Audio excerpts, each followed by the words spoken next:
Hello and welcome back.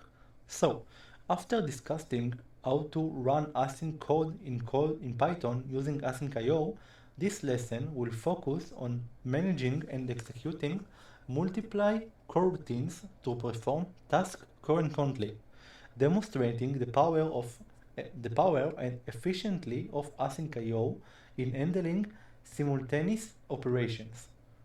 So, let's get started. First of all, import async.io. Now, let's create our function. So, let's create a function named async def download file. And let's transfer the file name. Now, let's print starting download file name. Now let's simulate the download time. So let's say the time that takes to the file to download it's 2 seconds. Now let's print finish downloading and let's print the file name. Okay, now let's return file name downloaded.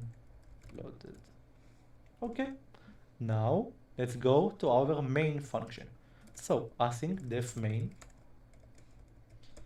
Let's create a list of file names to download. So files list file1.txt, file2.txt, and write file3.txt. Okay, now let's create a coroutine objects for each download. So let's do a list comprehension. Download coroutines. It will be equal to a list comprehension of download file for file in files list. Great. So let's create a schedule coroutine execution for download the coroutines.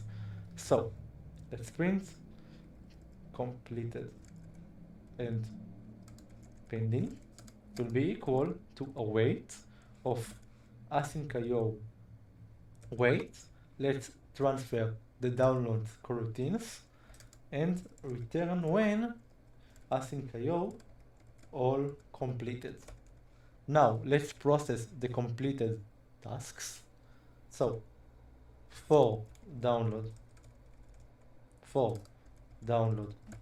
task in completed, let's print download task dot result. Great.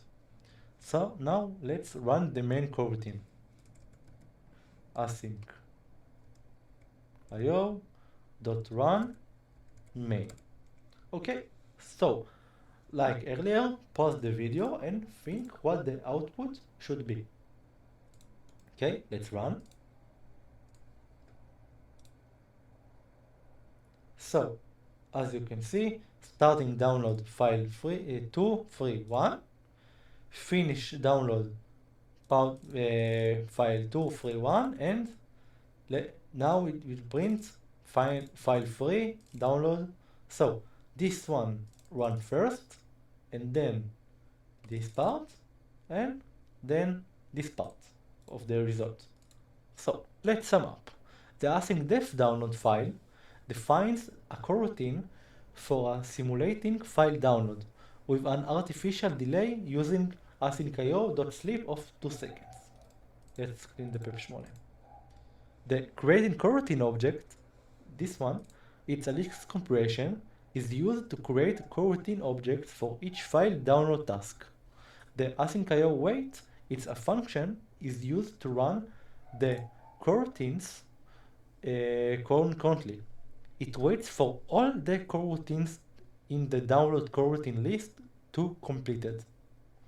The return when on this part equal to async.io all completed specifies that the function should return when all the tasks are done. the processing results, um, once all the tasks are completed, the results are accessed using the .result function, this part. Method on each task object is completing set. This demonstrates how to retrieve the outcome of each coroutines after its execution. So, this example demonstrates us the efficiency of managing and executing multiple coroutines with async I/O, highlighting the ability to perform concurrent operations with an application, significantly reducing the total execution time compared to sequential processing. So, this is all for this lesson. I hope you understand the async I/O and the return when and the dot result. So, I see you at the next lecture. Bye bye.